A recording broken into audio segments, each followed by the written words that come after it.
Vamos dar prosseguimento ao nosso estudo sobre como realizar operações com vetores. Nesta parte, nós aprenderemos em como realizar a decomposição de um vetor. Isto é muito importante em várias partes da física, seja no estudo da cinemática, da dinâmica, da conservação da quantidade de movimento, do campo elétrico ou do campo magnético, sempre que nós estivermos lidando com grandezas vetoriais.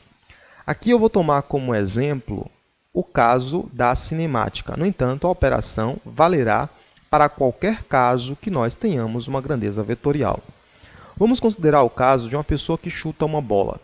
Ao chutar esta bola formará um certo ângulo com o eixo horizontal. Então, a velocidade da bola tem um valor v, e esta bola forma com o ângulo horizontal um ângulo θ. Nós podemos obter a projeção deste vetor no eixo horizontal, e esta projeção no eixo horizontal vamos chamar de Vx. Enquanto que a projeção no eixo vertical nós vamos chamar de Vy. Nós podemos relacionar a projeção no eixo horizontal e no eixo vertical com a hipotenusa, que é a velocidade, e o ângulo formado da hipotenusa com o eixo horizontal, que é o ângulo θ. Para isso, nós precisaremos lembrar do que nós aprendemos no estudo das relações trigonométricas em um triângulo retângulo. Nós aprendemos que o seno do ângulo θ é o cateto oposto dividido pela hipotenusa. Se a gente aplica esta definição neste triângulo que nós obtemos aqui, nós concluímos, então, que o seno do ângulo θ vai ser igual a Vy dividido por V. Isto porque Vy, se você observar, é o cateto que está oposto ao ângulo θ. Então, observe que o Vy que aparece aqui, ele tem o mesmo tamanho do Vy que aparece aqui. Portanto, isto aqui é Vy, cateto oposto, dividido pela hipotenusa, que é V. Então, se nós quisermos saber apenas quem é Vy, que é a projeção no eixo vertical, nós concluímos que Vy é igual a V multiplicado pelo seno do ângulo θ. Nós podemos também aplicar a definição do cosseno do ângulo θ. Nós aprendemos que o cosseno do ângulo θ é o cateto adjacente dividido pela hipotenusa. O cateto adjacente é aquele cateto colado, ao lado. Portanto, o cosseno do ângulo θ vai ser igual a Vx, o cateto que está colado ao ângulo θ, dividido pela hipotenusa, que é V. Se nós quisermos saber apenas quem é Vx, então concluímos que Vx vai ser igual a V multiplicado pelo cosseno do ângulo θ. Isto vale para qualquer que seja a operação de vetores. Aqui eu usei velocidade, mas pode ser força, quantidade de movimento, campo elétrico, campo magnético. Aqui vale uma observação muito importante. Os alunos costumam decorar que sempre que eu tenho y, eu multiplico pelo seno do ângulo θ. Sempre que eu tenho x, eu multiplico pelo cosseno do ângulo θ.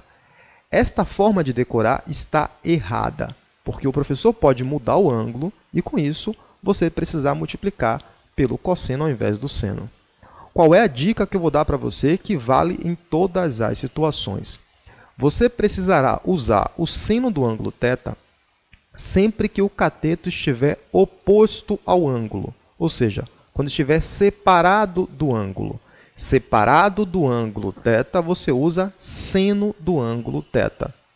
Você precisará usar cosseno sempre que estiver adjacente ao ângulo. Adjacente significa ao lado, colado. Sempre que estiver colado ao ângulo θ, você usa cosseno de θ. Separado seno, colado cosseno, não tem como você errar. Vamos para uma segunda situação em que você precisa utilizar a decomposição de vetores, neste caso, no estudo da dinâmica, no caso do plano inclinado.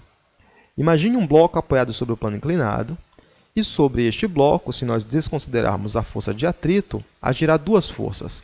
Para baixo, a força peso, devido à interação gravitacional, e, fazendo um ângulo de 90 graus com o plano, nós temos a força normal. Então, nós temos o peso e a normal. Para estudar este movimento, não é possível fazer operações diretas, isto porque o peso e a normal não estão atuando na mesma direção. Então, vamos imaginar um eixo x paralelo ao plano no qual o movimento deverá acontecer, e um eixo y que é perpendicular ao plano no qual está agindo a força normal. Nós precisamos, para resolver este problema, pegar a força-peso, que está inclinada em relação à direção na qual vai acontecer o movimento, e vamos decompor esta força na direção x e na direção y. Para decompor a força-peso na direção x, nós vamos obter a componente que nós chamaremos de Px. Decompondo a força-peso na direção y, nós obteremos a componente que chamaremos de Py. Se existe um ângulo θ formado entre o plano e o eixo horizontal, é possível mostrar que este ângulo é igual ao ângulo formado entre Py e P. Então, se θ é o ângulo formado entre o plano horizontal e o plano inclinado, então θ é o mesmo ângulo formado entre Py e P. Neste caso, nós também queremos obter quem são as componentes do peso, ou seja, calcular quem é Px e calcular quem é Py. E aqui vamos utilizar a nossa regra básica, a nossa dica. Toda vez que está separado, você utiliza seno. Sempre que está colado, você utiliza cosseno. Então, se eu quero saber inicialmente quem é Px, Px vai ser igual ao peso multiplicado pelo seno do ângulo θ. Isto porque observe que θ está aqui, enquanto que Px está separado do ângulo θ. Ou seja, Px, na verdade, ele é o cateto que está oposto ao ângulo θ. Se nós quisermos saber quem é Py, Py vai ser igual ao peso multiplicado pelo cosseno do ângulo θ. Observe que θ está aqui, enquanto que Py está colado ao ângulo θ. Se está colado, é o cateto adjacente. Colado, nós utilizamos cosseno. Então, a dica é simples. Separado seno, colado cosseno, não tem como você errar. Basta você olhar para o triângulo formado e, a partir daí, você conclui como é que você encontra os catetos. Bom, esta dica que eu utilizei aqui vale para todas as grandezas vetoriais. Eu espero que você tenha compreendido. Se você gostou dessa dica, clica em gostei, compartilha, divulga para os seus amigos e vem ajudar a construir o melhor site dedicado ao ensino de física do Brasil. Aqui é o professor Paulo Vicente. Até a próxima dica, até a próxima videoaula.